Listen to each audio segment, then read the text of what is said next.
We're going to get cracking in a moment, but before we do, this is an important announcement. The information contained in this podcast is general in nature and does not take into account your personal situation. We don't guarantee the quality of the wine or the banter contained in this content. You should consider whether the information is appropriate for your needs and your daily intake. And where appropriate, seek professional advice from a financial advisor, accountant, bottle shop assistant, or relevant qualified professional. Matters referred to in this podcast are of general nature only, and for those of drinking age, and should not be relied upon in place of appropriate personal advice or the odd glass of wine on a Friday.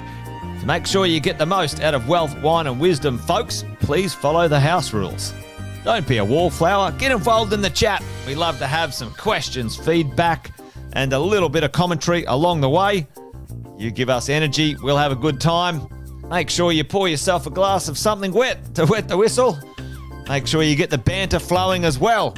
Doesn't matter what you're drinking, whether it's wine, our favourite, beer, coffee, maybe it's a cup of tea, water, or even juice. Keep that good energy flowing, folks. There's some house rules. If you don't put your name down, we don't know who you are, you're not coming in. Don't spam or advertise. This is our little game of cricket. This is all about debriefing the week, folks. What's going on out there in the world, and hopefully get you some sanity, maybe a bit of a chuckle at the end of the week, so we can all be on the same page and keep moving forward. Make sure you respect your fellow patrons, because we don't let any old muck in this place. And most of all, have some fun and enjoy this episode of Wealth, Wine and Wisdom.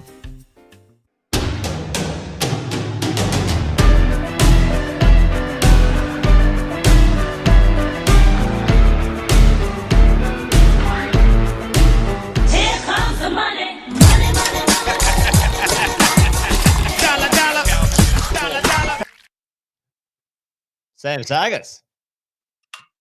I tell you what, that intro's bloody cracking. I feel like I'm actually in a bar with you. That's amazing. And yes, I'm not Andy Fenton, everyone. The great man is off doing some business, but I'm filling in. I felt like I was filling in the other night at mentoring too. Tab wasn't there.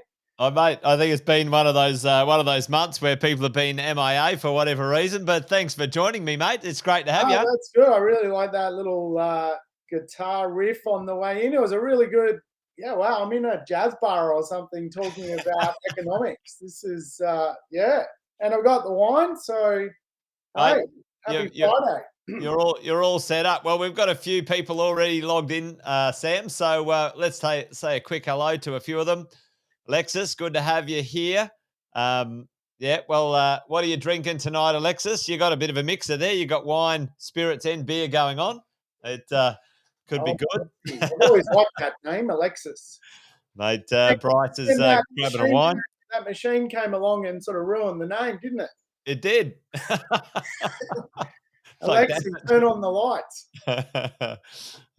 We've got, Kumi here. Hey, this is first time joining. Well, there you go, all the way from Bangalore. You normally live in Perth. Well, fantastic. Great to have you on the show today. We do have a few visitors flying by. Well, in the mornings, Sam, I have a regular from Florida. Kevin. You're right. Wow. Well, Bangalore, there you go. The old tuning in from the subcontinent. Wow, it's unbelievable. Well, it's good to see a mix of people. What time is it over there, Kumi? Let us know as we go. A few people have been able to drop by to grab a live, which is all. Got the hard tea, vodka and chili chocolate tea. That is pretty good. Kumi's flying planes around in different places and spaces. So fantastic. Well, listen, 11:45 a.m. So there you go.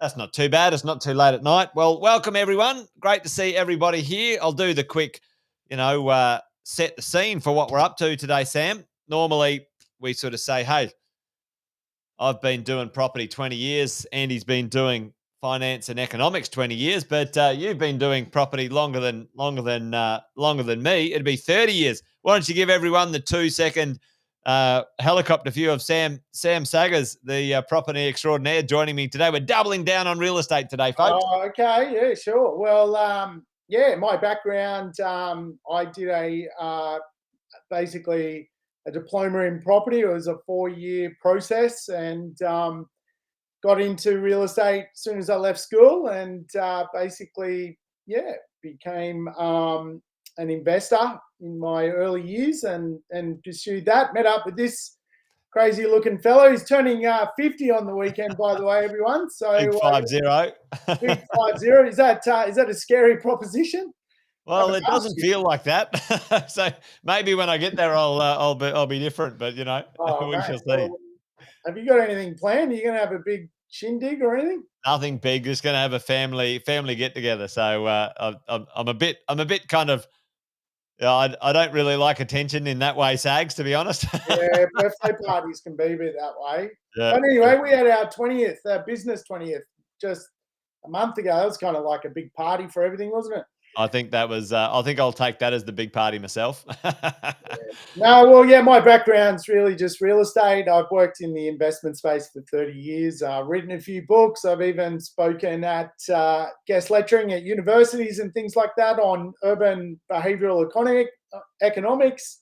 And yeah, really my specialty is understanding sort of housing market fundamentals. So yeah, it's crazy times, but it's always crazy. Mate, certainly crazy the last few years. And if you have any questions, ladies and gents, put them in the chat. As you guys already know, if you're regular, some new, some regular, we've got a couple of sections of the show. Usually in the afternoon, we have a glass of wine and get a little bit warmed up. The first section is usually sort of what we call Decant the Week, which is, hey, what's been going on in the news? We'll have a little look at that in a second. We'll have a section about the number one menace. There's a number one menace, but there's a section of three of them. It's the media, it's the politicians, and the banks. Usually, the number one eroders or menaces when it comes to wealth. And the last part, if we've got something in the tank, we might do a little bit of, hey, here's something you should know, and we call that the perfect pairing. Hey, there's a problem, Sam, and there might be a solution, as we go. So great to see everyone here, and good to see some people hitting hard liquor early in the afternoon. Porty, good to see you, brother. Tequila. Thanks. I don't mind a tequila. I don't mind a little dark tequila on ice. Sammy, what's your drink that you drank way too much of and you'll never drink again? Tequila was mine. Well, I think vodka. Yeah, I'm not a vodka guy. Vodka. So Sam doesn't drink vodka, and Porty, tequila for me. If I smell it, oh, no good. When I was 21, I had way too much. There you go. All right, well, let's do it, folks. Let's get into the show, and let's kick it off with our first part of the show, which is Decant the Week. We'll be right back after this.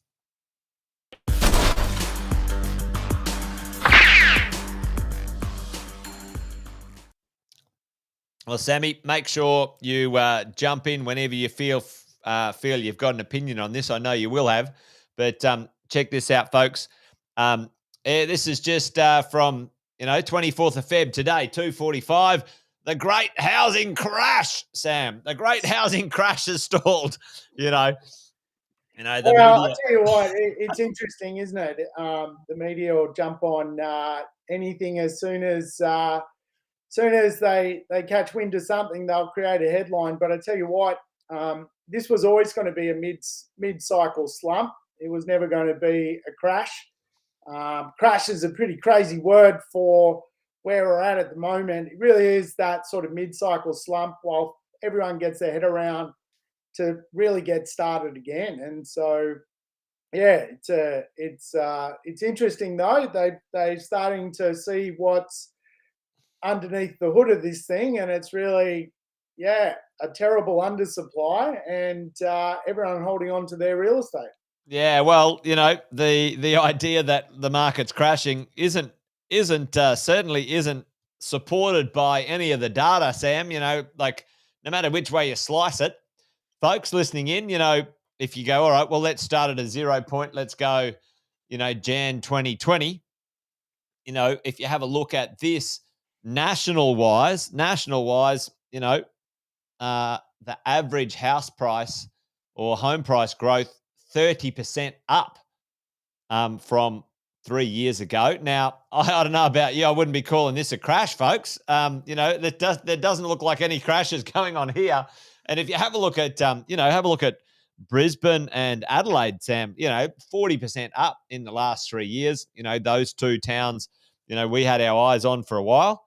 Some adjustment in, the big kahunas when it comes to sort of Melbourne and Sydney. But maybe we'll dine out a little bit on Melbourne in a minute, because you and I have been talking about this for a while when it comes to, hey, why has Melbourne had, a little bit harder time of it when it comes to the property market? But certainly I don't see any crash there, folks. I don't know if anyone sees a crash in that data. Oh, well, let's go check someone else. We have a look at Core Logic and Domain. Here's the chart. Depending on how you chart your data, can always show you some interesting things. But the house price growth over the last 3 decades. Well, Sam, we talk about this often. You want to buy a property and keep it because it takes time. You and I were just talking about 18-year real estate cycles, and I was talking about 15, 18. This is what it's about, right? Yeah, well, absolutely. And that sort of positioning us to be in the mid-cycle kind of slump at the moment, because the cycle hasn't finished. Actually, the cycle is due to finish in 2026, starting again in 2027. And the next 18-year cycle will go from 27 to 45, which is crazy to think. But you can actually see on those slides where just about where the last cycle started, where it's in 1994. Yeah. And if you go, it actually started in 1989 and it finishes in 2007. Yeah, that cycle there. That's one cycle, and you can see basically a cycle starts with recovery. Yeah. So you'll see the first half of that cycle is sort of sideways to basically sideways growth, and then you get this accelerated growth phase. And so now we're in this next cycle, and it's a cycle of 2 halves. So you actually see the cycle reach a point in 2019 where the first half of the current cycle is, and then we've got the remaining about 7 years. That's second half of the cycle is from roughly sort of 2019 to 2026. And really the concept, if you like, is you take macroeconomics, business economics, and fiscal economics and apply it to the property market.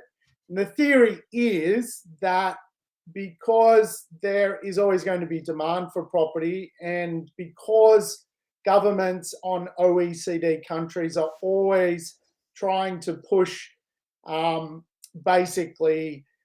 growth in their economies, you'll always get property growth. And it's roughly out of 18 years, you'll get 14 good years and 4 bad. 4 bad. And looking at that slide you brought up before, because it actually had 4 bad years on it, the Dr. Andrew Wilson one. Yeah, well, I mean, this is the thing. One of the things, Sam, before we move on to that one, I'll just quickly sort of show this. This is the cash rate, folks, over that period of time too. So you can say, there was a comment, Sam, interest rates have gone down, so that's why property prices have gone up.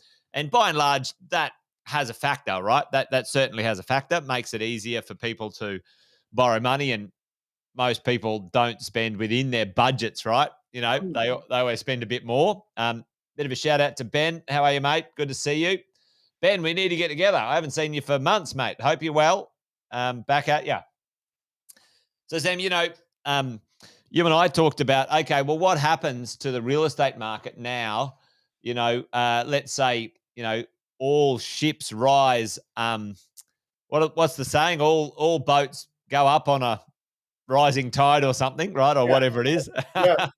But, when the tide goes out, let's say money's more expensive, where's the discerning dollars go? Like, how does growth accelerate, continue, into the future? I don't think it's expensive money anyway into the future, but you and I have talked about this a few times, when it comes to flight to quality when it comes to real estate. Flight to quality real estate wins.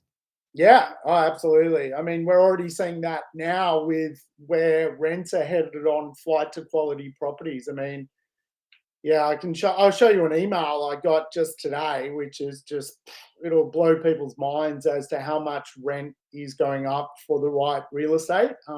Absolutely skyrocketing.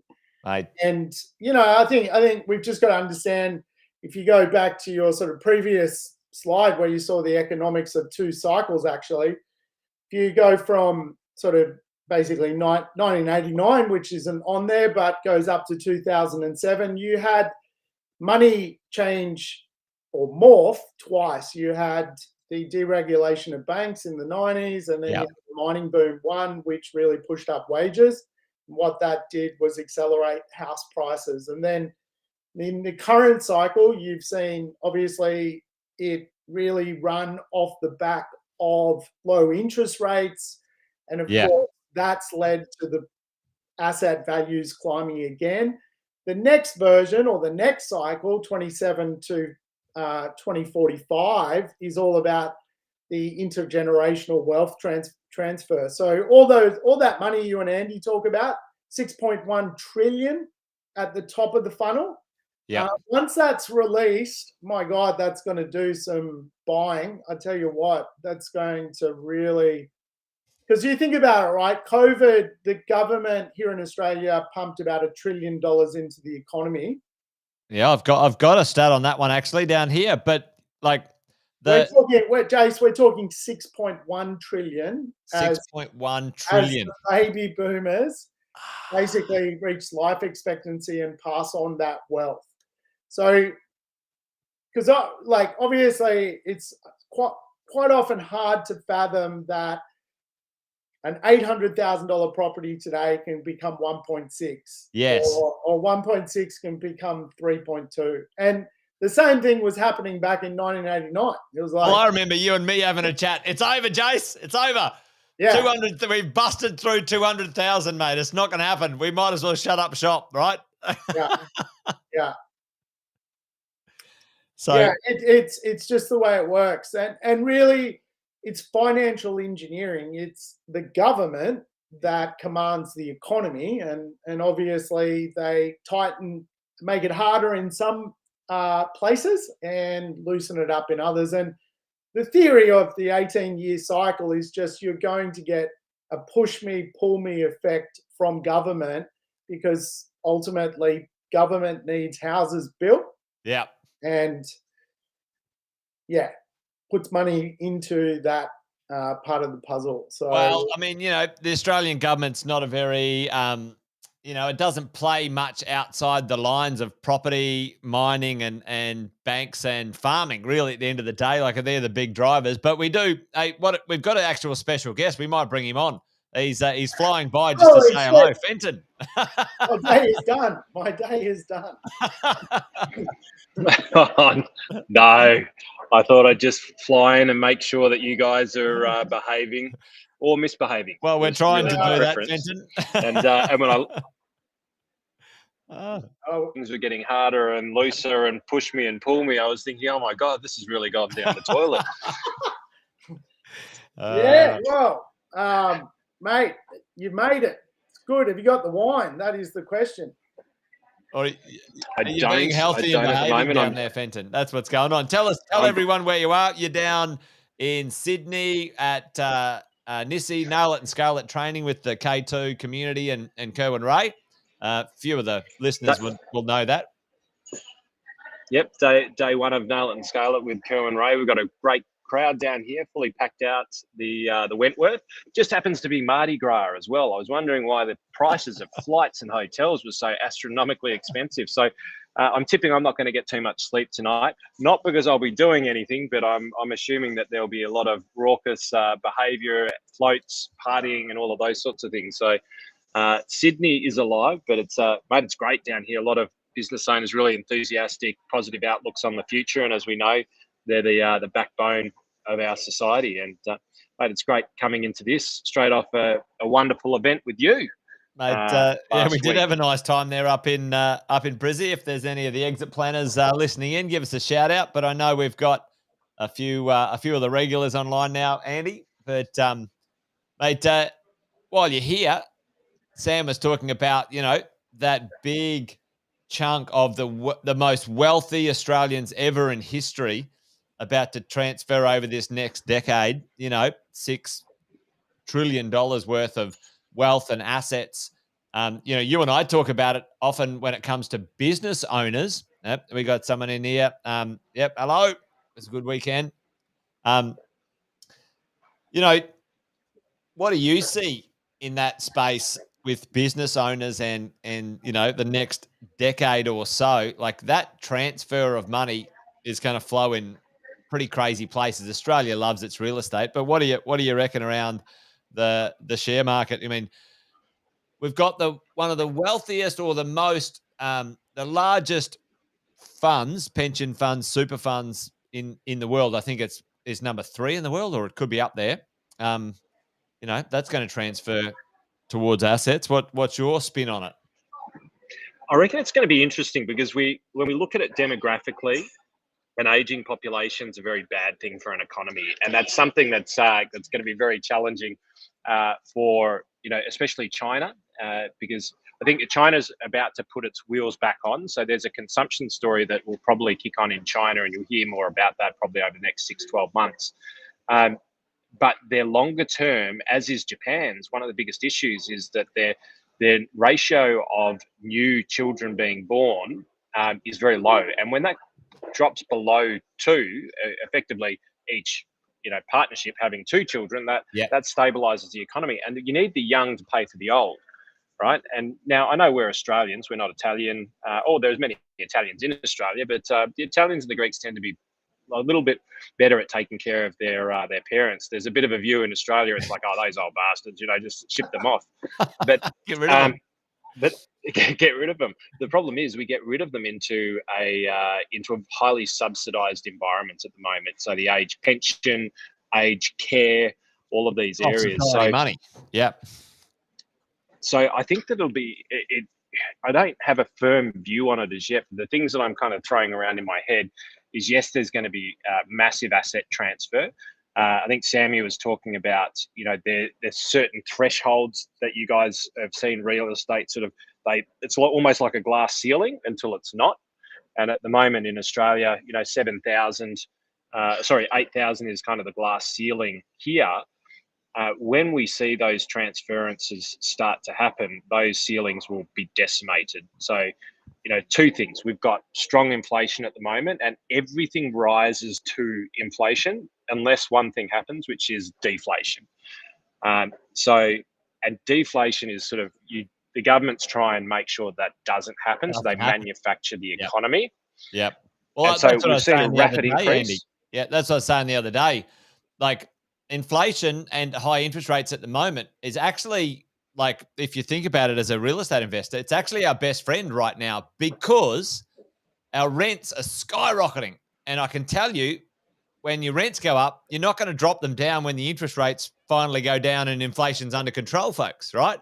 Now, tell me in the chat right now, give me a yes or a no. Anyone going to drop their rent $100 after inflation and the interest rates get under control? Yeah, well, I think inflation's almost pushing people to a financial like finish line. Like, rents are going up so hard. You're right. If it deflates, people aren't putting their rents down as much as they've gone up. So you're absolutely, if you own assets now like real estate, which has pricing power in the rent, I absolutely think you're going to be better off down the track for sure. You're in the driver's seat. Sonia's saying, nah, not happening. Not happening. Yeah, look, let me just, why would you? I'll quickly show you. This is from my property manager today. Quickly show you. You need to share your screen, Sammy. Sometimes I think people think we're bullshitting. We're not. Can you guys see that? Yeah. Yep. And I blocked got out it. people's names because I didn't want to have them televised. But hey, confirming that a lengthy conversation with blah blah blah informed her of the pending increase of $340 per week. Obviously, somewhat shocked by the news. Yada yada yada. That's real, folks. Like, that's what's happening in real estate at the moment. Like, that is just mind blowing as to, just how much that is for someone.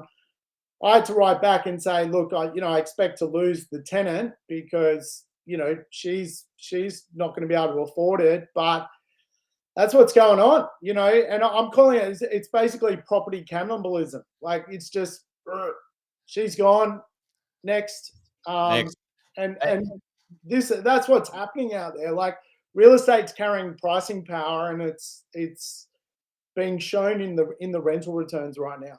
Yeah, and really at the end of the day, the challenging part for most landlords is like, well, my costs are still rising, and this is whoever sort of said this one is just like, hey, listen, it's good we can put our rents up, but for most of us, it's actually not even close to covering the cost of the interest rates that have been passed through, and so for sure, I say to most people out there, listen, you might feel bad, but you're not a charity. You got to make sure you can cover your costs and make sure the cost of your investments taken care of and all of those sorts of things. But, really at the end of the day, I think that, to be honest, all three of us agree that I think that lands squarely in the government's lap when they did something. Sam, I'll circle around to this, and Andy, you could probably comment on this one. Sam and I were talking about this before. Something happened, folks. And listen, there is a market economist, a property market economist that we trust, probably the best in Australia, if not like totally the best, Dr. Andrew Wilson. He just calls it how it is, and the idea of, like, the Combank, the ANZ Bank come out the other week, property prices to drop 25%. What a bunch of rubbish, The largest decrease in property prices occurred in 2018, since they've been tracking the proper data, Andrew Wilson. At the moment, it's 4.3 so far. Just, we've got a couple of months of 2023 under our belt. But, Sam, we were talking about what happened leading up to the worst reduction in property prices Australia's ever seen in general across the general market. And you had some info on this. Well, yeah, it was government intervention. So you had the removal of foreign investors by virtue of basically extreme taxes. FIRB gone. Yeah, overtaxing foreigners. Well, now, like, it's a prickly conversation because obviously sometimes when you think about foreigners buying here, you think about, well, it's pushing prices up, but also a lot of properties were produced which really locals wouldn't live in, produced and sold off to foreign investors that provided affordability to the rental market. So you removed a massive supply piece of basically shitty apartments in places close to universities, the Docklands of the like. Shit houses in shit towns, Sam? Shit houses in shit towns. It's a private joke, everyone. But yeah, it decimated. Then you had APRA, which put their speed limit on things and obviously remove investors from, providing housing to the marketplace. So, mate, triple whammy.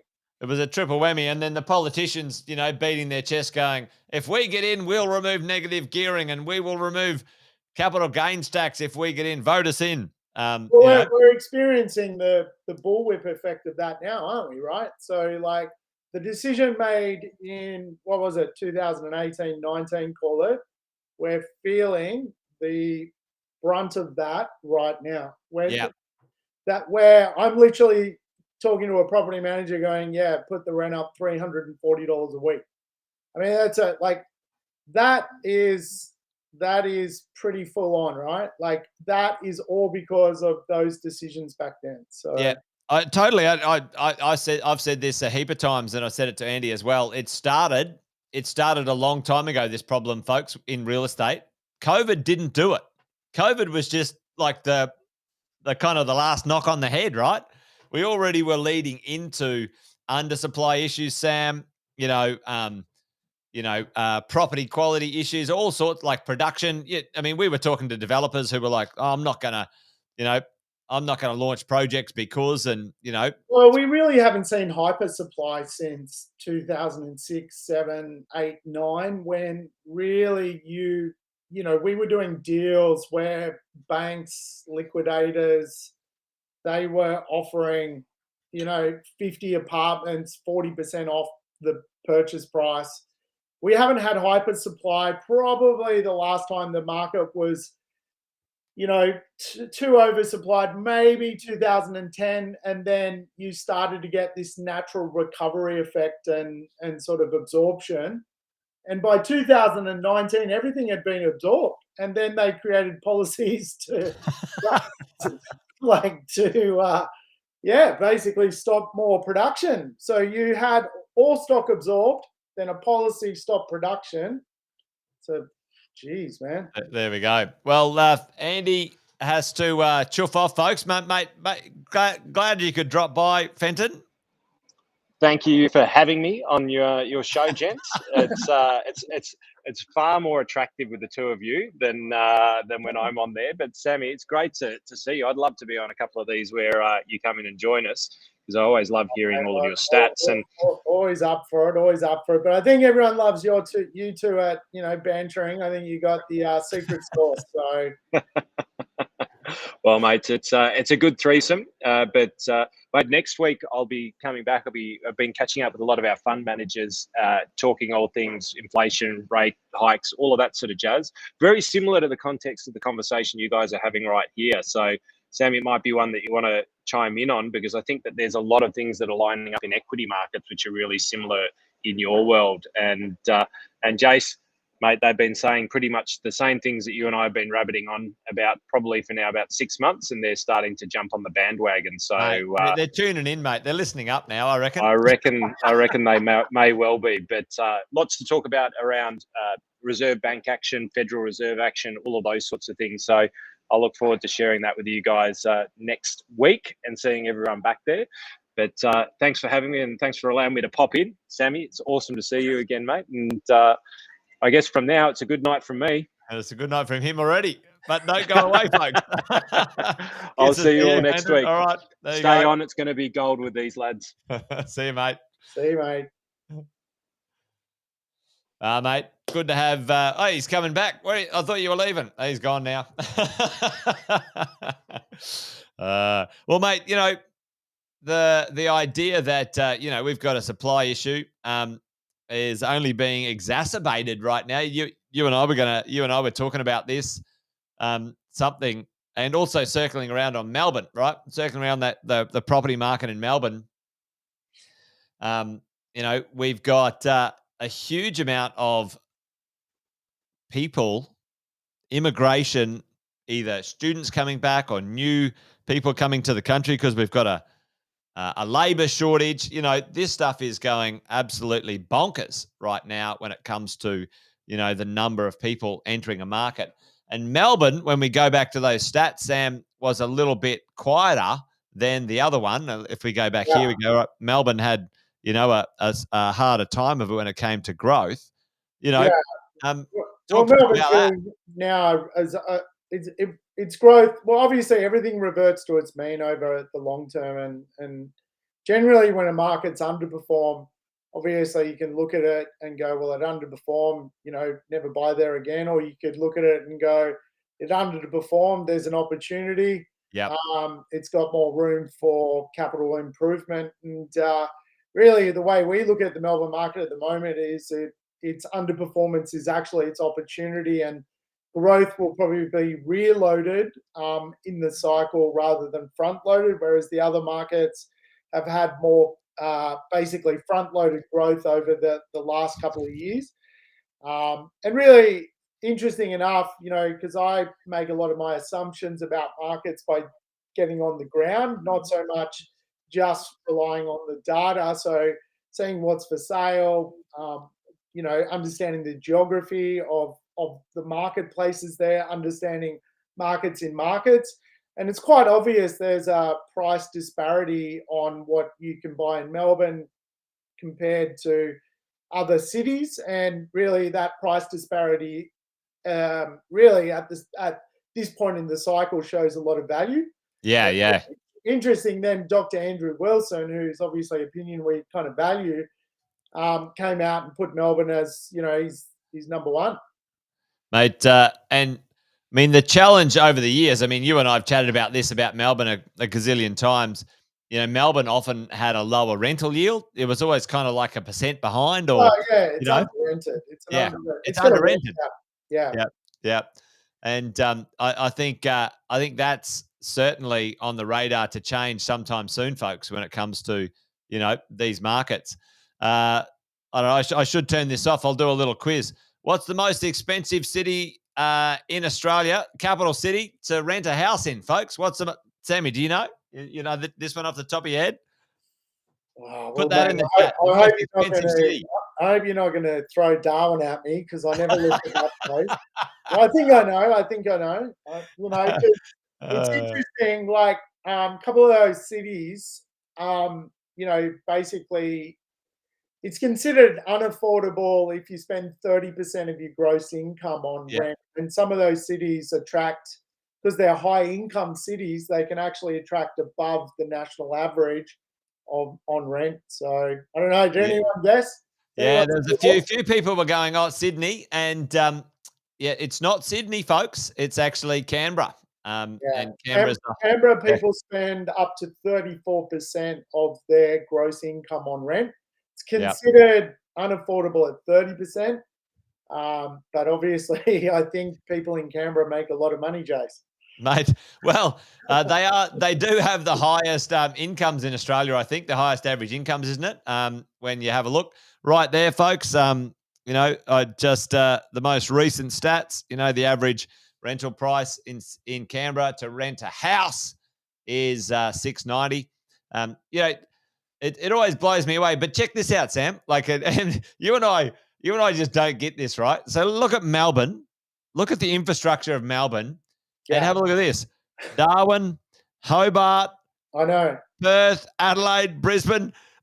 Everywhere is more expensive than Melbourne. What? I know. And it makes no sense, because you couldn't re-emulate, I think it's something like 25,000 kilometers of tram line. You just couldn't re-emulate that in another city. No. It was built in, the start of the last century, and all that infrastructure you just can't replace anymore. It's irreplaceable infrastructure. But Melbourne's rent gap, which is basically, if you want to understand rent gap theory, you apply the affordability of what people are paying in rent to the national average, and the national average of what people pay of their rent at a gross level is 29% of their gross income goes to rent. Yeah. In Canberra, it's like 34%, and in Melbourne, it's 25%. So it's about 4% below the national average. But if you dig into a lot of suburbs, which drag down the mean, I found a suburb where it's 16% basically of household income goes to rent. Wow. So really what that tells me, that rent can actually double in value before it puts pressure on the household budget. Yeah. So a lot of Melbourne is fundamentally under-rented, and because obviously we see a lot of activity down there, and it's catching up though. The forecast is for Melbourne to sprint faster than the others from a rental perspective. Yeah. I mean, otherwise known as the Dan Andrews issue. According. Yes, well, yeah, you lock a city down for a year and a half, and you're probably going to have a problem. Hold it. Yeah, hold it back.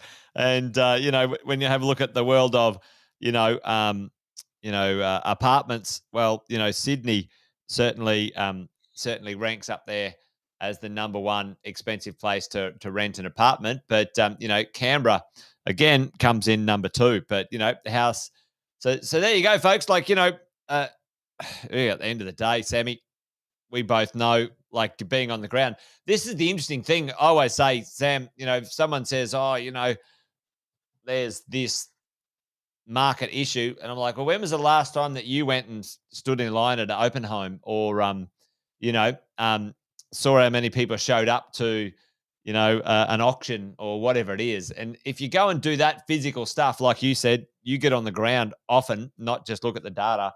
And it's a It's a totally different world. feel. It's a Yeah. different world. Like Yeah. you're seeing it on, like, do yourself a favor, folks. Yeah, like go out to a sales open home over the weekend, go to a rental open home just for kicks and giggles, and you'll start to see what's going on. It's definitely people. There's not a lot of stock on the market for sale, that's for sure. People are holding on. People, and it's probably easy to see why. Like, if you were selling and you wanted to spend some time renting before you bought again, wow, like you can't get a rental. So you're not selling. Yeah. And then there's not a lot, so no one's selling. There's not a lot of stock to go, well, I'll sell and buy. So the market's grinding to a bit of a hole. It's jamming itself, Sam. It's stuck, right? Like it's like Yeah, yeah. completely started. There's not Yeah. enough stock on the market.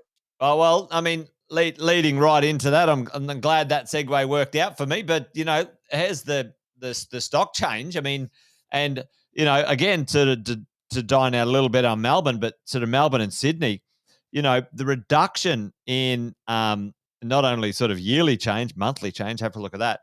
The number of new listings for sale, like the interest rates going up, people aren't bailing on their homes. Like this idea of this mortgage cliff coming. People are going to leave and whatever.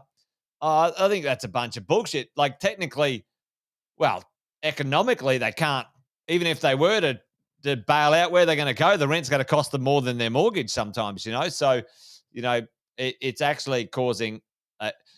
What I find funny, not funny, but fucking crazy, Sags. Like there's no commentary on the dire supply issues in the media. Like, we're talking about, like let's have a quick look at one little article. Well, they tend to look at approvals, and as we know, approvals don't equal anything. Like an approval is nothing. It's got to get off the ground. It's got to be feasible. It's got to mathematically work out.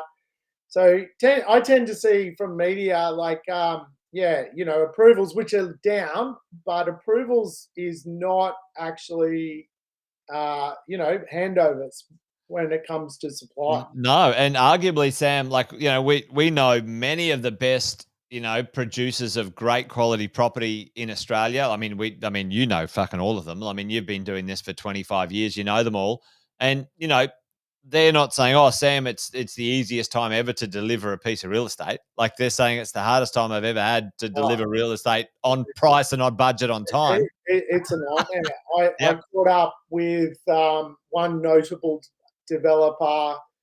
He sits in the BRW top sort of 200, and basically his pipeline of stock is now so far backlogged that it's a real pickle. Like they just can't get stock onto the market quick enough because there's just so many moving parts. There's construction, government, sustainability constraints. There's Employment, like you got employment.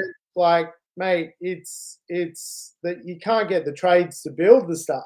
You can't get it. And, like talk about Melbourne, for example, Brisbane, the largest public infrastructure project ever in Australia's history is underway in Melbourne, right? That's got nothing to do with real estate. They're digging tunnels and they're pushing, trams around. We've won the Olympics in Brisbane. Folks, we've got to deliver all this infrastructure. That's got nothing to do with housing. Did you see Cleanaway, which is basically a garbage business? The managers are driving the garbage trucks. like Matt. There's no one left. There's no one to fucking do the work. There's no one to do the work. It's unbelievable. So, like, that's a huge company. That's one of the biggest.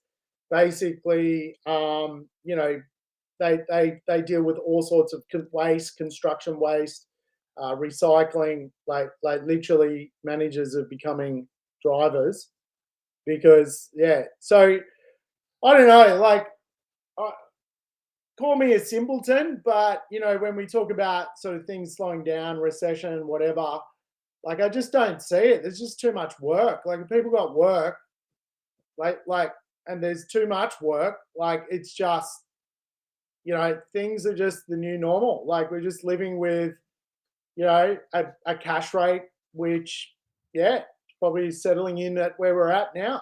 Well, yeah, I mean, let's talk about that for a second. Let's talk about that cash rate. I mean, both you and I aren't Andy Fenton by any stretch of the imagination, but let's, the cash rate. There's a beat up. Oh, it's up wherever. Well, like in reality, folks, we're already seeing where the cash rate's going to end up. I mean, you can beat it up till the cows come home.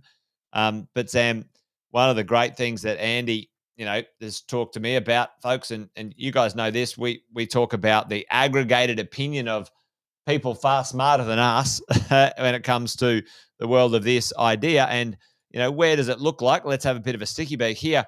The Australian 10-year government bond, folks, really is the predictor. A 10-year government bond of where the cash rate, is predicted to be. So, you can see this range between sort of 3.5% and 4%. But, in reality right now, the market's pricing at Sammy at 3.8. A little while ago when things were a bit slower, maybe 3.3.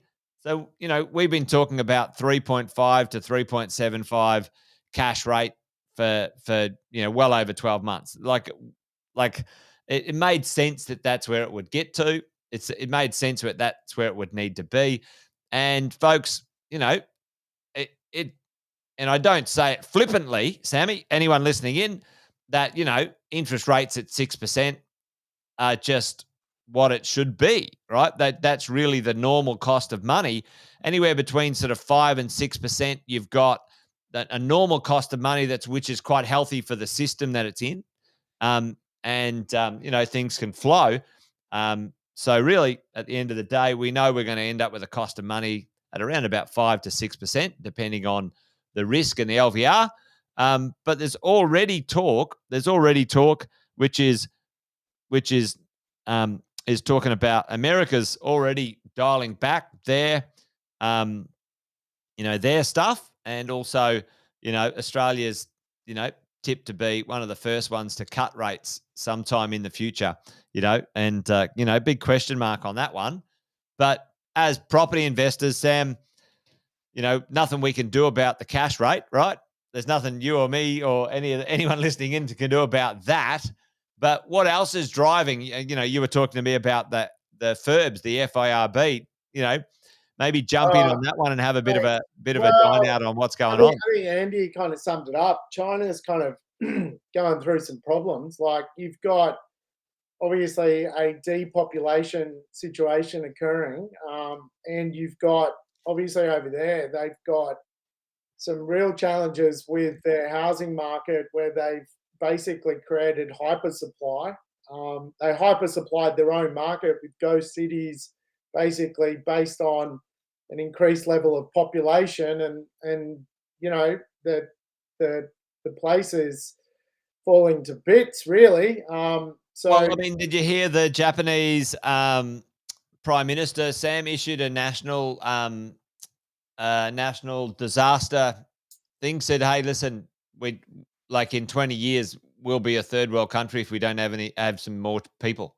Have some more people. Well, and you know what? I mean, this is the advantage of Australia's immigration system, because when you think about someone being born, perhaps to age 25, there is no production value of that person. In fact, it's a cost. It's a cost, yeah. It's a cost to basically GDP.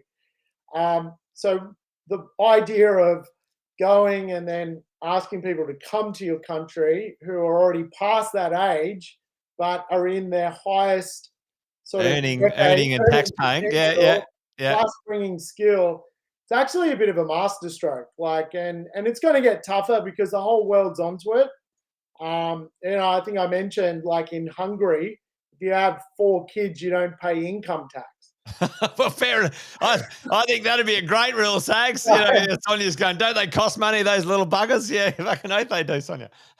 So imagine that, a society where if you had one for the country, instead of paying 30%, you're paying 25, and then 2, you're paying. So, you'd be tax-free by now, Jace. I'd be living the dream.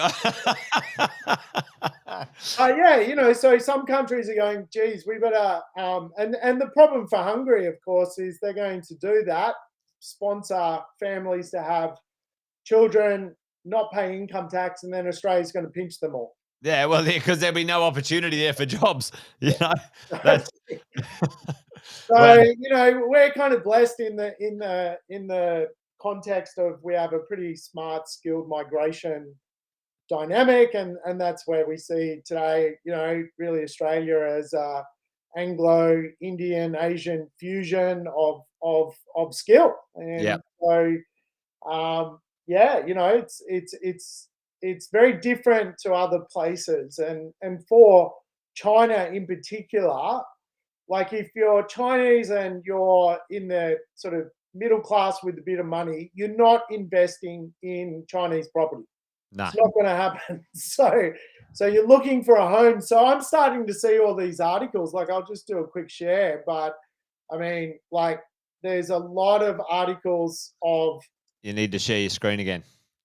A lot of articles of just overseas investors, Chinese residential real estate investment, Australia soars 67%. You've got foreign buyers return, dream home sales to Chinese buyer, Chinese investors set to spend $5 billion this year in Australian property. So it's happening. Like we talk about the migration of money in simple terms. Locally in Australia. Yeah, but there's a migration of global money. Australia is a safe haven, and we're going to start to see a lot of that because the dollar is quite competitive to move money. The tax is what it is, but it's actually for a lot of overseas people now, with their kids coming here to learn. There's going to be a bit of a power back, I think, of that money coming into the economy. You and I know, anecdotally, only because we've got business interests in residential real estate and property management. Conversation the other day, one of our property sales team up in Brisbane,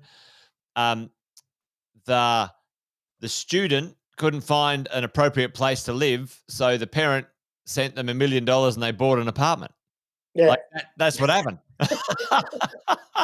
which kind of blows our mind, It's just like, that's just, But there's obviously a lot of money around the world, and it's always looking for a safe place to be parked. And here in Australia, it's typically been a bit of a safe haven over the years for certainly, investors who live in Asian countries, particularly China.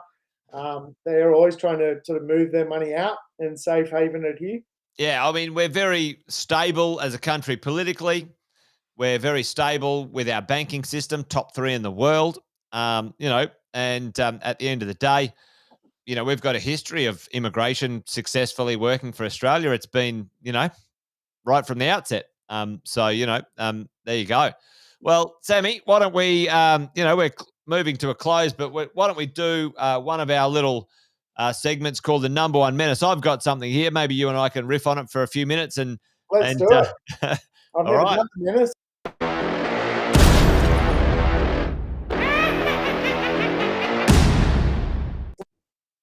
All right, what do we got? Hey, listen, folks, number one menace. Well, number one menace, like the other day I heard this one, which was good. Actually, Owen came up the other day, and it was the combination of the number one menace. Put it in the chat for me. You got the government, you've got the media, and you've got the banks. BMG.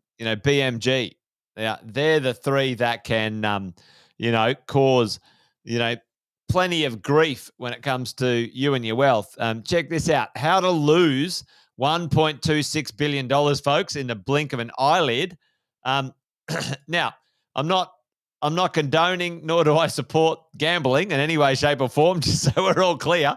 But check this out.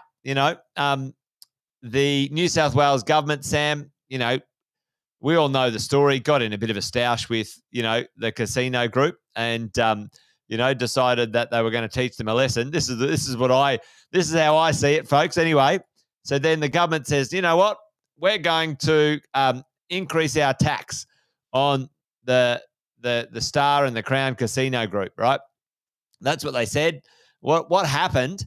They said, all right, we're going to increase our tax. We're going to put our taxes up, a couple of percent, on average 2%. What did that do? This actually interests me. They're going to say, all right, well, we're going to increase our revenue that we get from the casinos, 364 million. And check this out, Sam.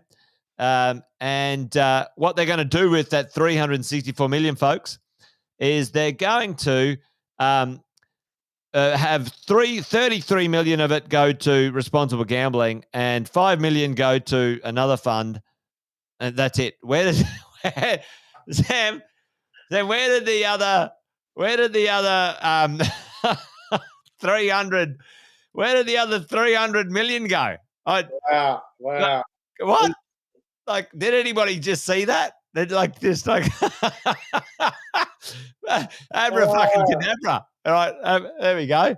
So there you go, folks. There's balance sheet maneuver 101. When it comes, we'll just put the taxes up. Boom, gotcha. Right.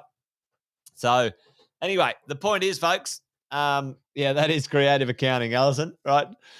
And in plain sight too. So they said, we're going to raise $360 million worth of revenue, but we're going to spend $38 million over here. And everyone goes, oh, great idea. Fabulous. Nobody had a revolution on that. Anyway, so there you go. Number one menace at work. But this one is probably more prevalent, Sam. Trusts. Company and trust structures have been around since time immemorial. They were invented back in the olden days, back in the knights' days, back in, the common law from England and so on. Anyway, just only a little while ago, the ATO decides that they think they're tax evasion schemes and they're going to investigate them. It doesn't matter. Doesn't matter. We've been using them for fucking 200 years, or probably thousands of years if you go back to England. All right, they're going to have a look at anti-avoidance and tax avoidance, folks. So there you go. I think it's a scare campaign. We've had a chat to our accountants, and they've sort of said, listen, there is a 0.01% of a 0.1% chance that there could be something here, but just keep an eye on it, folks. This is creative. Yeah, I wonder. Yeah, exactly. If they look at themselves. And the other one, Sam, I saw today. How's this? The language around super. I saw Albanese interviewed, and he said, listen, folks, super is meant as something that can help the economy not pay for people in retirement. And hang on, it's like, hang on, no, super is like he was saying, it's meant for the government not to have a burden. It's like, and they're lining up to tax it. Like, here's my call. Okay, yeah, it's actually not our money, according to. It's not our money. He basically said it's not your money. Like, what are you thinking of? What are you talking about?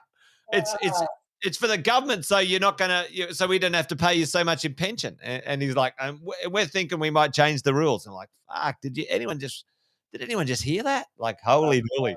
Wow. Yeah. I say there's always four horsemen. You've got the Reserve Bank, you've got banks, you've got certainly the regulators like APRA, and then you got the government, and they're the ones that cause the most grief with this thing called investing. If they would, if not one of them is meddling, they're all meddling. They're all meddling. Yeah. Well, listen, mate. I think we might call it done and dusted, folks. Mate, that went a lot faster than I thought. I quite enjoying hanging out with you today, doubling down on the property world. Yeah. Well, mate, happy birthday for the weekend. Appreciate it. You old man. The big 5-0. Mate, how far are you behind? You're only 5 years behind, aren't you? I know. The weird thing is, like, I don't know, like 70 years ago, we would have about 8 years to go. Do you know what I mean? Like, I think superannuation or the pension began in like 1895, and they made the life expectancy to get the pension 65, but the pension was at 65, but the life expectancy was 58. 58, yeah. It's like they're not going to get it, so that's okay. Oh, well, awesome, mate. No, Mate, I only feel like we're just getting started. Halfway there, Sags. Well, mate, great to have you on the show. yeah. Give Sam a bit of a shout out, folks. Thanks for joining us, No Sags. worries. No Love worries. to have you back We'll again. next week. Yep. All right, we're done and dusted, folks. Thanks for hanging out, and thanks for the birthday wishes. I'll send you some photos, and away we go. All right, mate. Well, that's it. We're done. Dusted. All right, folks. Adios. Right. See you, Great to folks. see ya. Bye. Bye-bye. Thanks for watching another episode of Wealth, Wine and Wisdom. Make sure you like, subscribe, and turn on the notifications so you never miss a thing, folks. We'll look forward to seeing you next time. Debrief the week with Wealth, Wine and Wisdom. Every Friday at 5 p.m. Victoria and New South Wales time. We know that Queensland, South Australia, WA have different time zones, as does Darwin, but we're sure that you can do the calculations, depending on whether it's daylight savings or not. You can also catch up on all the episodes wherever you get your podcasts. Make sure you check out the Positive Mentor podcast from our 6-star team at positivementor.com.au.